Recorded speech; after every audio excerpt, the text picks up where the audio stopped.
Salam jumpa kembali saudara-saudariku yang terkasih dalam Tuhan kita Yesus Kristus. Salam sejahtera untuk kita semua. Berkat dan cinta kasih Allah yang Maha Kuasa senantiasa menyertai kita. Marilah kita mendengarkan dan merenungkan bacaan-bacaan kitab suci hari Kamis 17 Desember 2020. Bacaan pertama dari kitab Kejadian pasal 49 ayat 2 dilanjutkan dengan ayat 8 sampai 10. Berhimpunlah kamu dan dengarlah, ya anak-anak Yakub, dengarlah kepada Israel ayahmu. Yehuda, engkau akan dipuji oleh saudara-saudaramu, tanganmu akan menekan tengkuk musuhmu, kepadamu akan sujud anak-anak ayahmu. Yehuda adalah seperti anak singa, setelah menerkam, engkau naik ke suatu tempat yang tinggi, hai anakku. Ia meniarap dan berbaring seperti singa jantan atau seperti singa betina. Siapakah yang berani membangunkannya? Tongkat kerajaan tidak akan beranjak dari Yehuda, ataupun lambang pemerintahan dari antara kakinya, sampai dia datang yang berhak atasnya, maka kepadanya akan takluk bangsa-bangsa. Demikianlah sabda Tuhan. Syukur kepada Allah.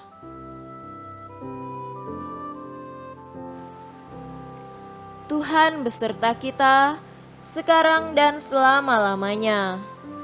Inilah Injil Yesus Kristus menurut Matius. Dimuliakanlah Tuhan. Injil Matius pasal 1 ayat 1 sampai 17. Inilah silsilah Yesus Kristus anak Daud, anak Abraham. Abraham memperanakan Ishak, Ishak memperanakan Yakub, Yakub memperanakan Yehuda dan saudara-saudaranya. Yehuda memperanakan Peres dan Serah dari Tamar. Peres memperanakan Hesron, Hesron memperanakan Ram, Ram memperanakan Aminadab, Aminadab memperanakan Nahason, Nahason memperanakan Salmon, Salmon memperanakan Boas dari Rahab, Boas memperanakan Obed dari Rut, Obed memperanakan Isai, Isai memperanakan Raja Daud. Daud memperanakan Salomo dari istri Uria, Salomo memperanakan Rehabeam, Rehabeam memperanakan Abia, Abia memperanakan Asa, Asa memperanakan Yosafat, Yosafat memperanakan Yoram, Yoram memperanakan Usia, Usia memperanakan Yotam, Yotam memperanakan Ahas, Ahas memperanakan Hizkia, Hizkia memperanakan Manasye, Manasye memperanakan Amon, Amon memperanakan Yosia, Yosia memperanakan Yekonya dan saudara-saudaranya pada waktu pembuangan ke Babel. Sesudah pembuangan ke Babel, Yekonya memperanakan Sealtiel, Sealtiel memperanakan Serubabel, Serubabel memperanakan Abihud, Abihud memperanakan Elyakim, Elyakim memperanakan Asor, Asor memperanakan Sadok, Sadok memperanakan Akim, Akim memperanakan Eliud, Eliud memperanakan Eleasar, Eleasar memperanakan Matan, Matan memperanakan Yakub, Yakub memperanakan Yusuf suami Maria yang melahirkan Yesus yang disebut Kristus. Jadi seluruhnya ada 14 keturunan dari Abraham sampai Daud, 14 keturunan dari Daud sampai pembuangan ke Babel, dan 14 keturunan dari pembuangan ke Babel sampai Kristus. Demikianlah Injil Tuhan. Terpujilah Kristus.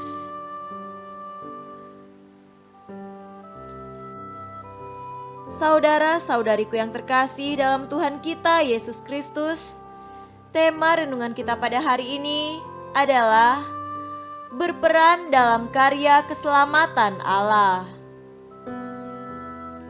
Hari ini kita memulai masa 9 hari yang biasa disebut novena Natal. Bacaan Injil pada hari ini menceritakan tentang silsilah Yesus Kristus. Dengan membaca silsilah Yesus Kristus, kita diajak untuk menyadari bahwa Allah itu mengakar dalam sejarah hidup manusia. Kemanusiaan Yesus bukan sesuatu yang turun dari langit begitu saja. Kemanusiaan Yesus adalah bagian dari sejarah manusia. Ketika kita merenungkan tentang Yesus, kita merenungkan tentang Allah yang menyejarah, Allah yang hadir dalam sejarah hidup manusia. Tidak sedikit orang beriman Kristiani menganggap bahwa Yesus ibarat Superman. Yesus dipahami terlahir sebagai manusia yang super. Dengan menyebut Yesus sebagai anak Allah, orang beranggapan pastilah Yesus sejak lahir sudah langsung super. Anggapan dan iman yang sedemikian ini sebenarnya merupakan suatu halangan serius bagi kekristenan. Ketika kita mendengar ungkapan, "Kamu harus menjadi seperti Kristus," kita segera menampik dengan berujar, "Mana mungkin kita bisa menjadi seperti Kristus? Dia itu kan anak Allah." Saudara-saudariku terkasih, merenungkan tentang silsilah Yesus Kristus merupakan hal yang penting untuk memberi bingkai pada pemahaman tentang siapa Yesus itu. Sekalipun Yesus adalah Allah, namun Ia sungguh-sungguh adalah bagian dari sejarah hidup manusia, dan lebih dari itu, bagian dari sejarah keselamatan. Kita mengetahui bahwa dari dahulu sampai sekarang, Allah bekerja dalam sejarah, memanggil banyak orang untuk berperan di dalamnya. Kita pun hendaknya terbuka bila mendengarkan suara Allah atau bisikan Roh Kudus dari dalam diri kita untuk berperan dalam pelayanan gereja dan umat Allah, bahkan masyarakat di sekitar kita. Semoga demikian. Amin.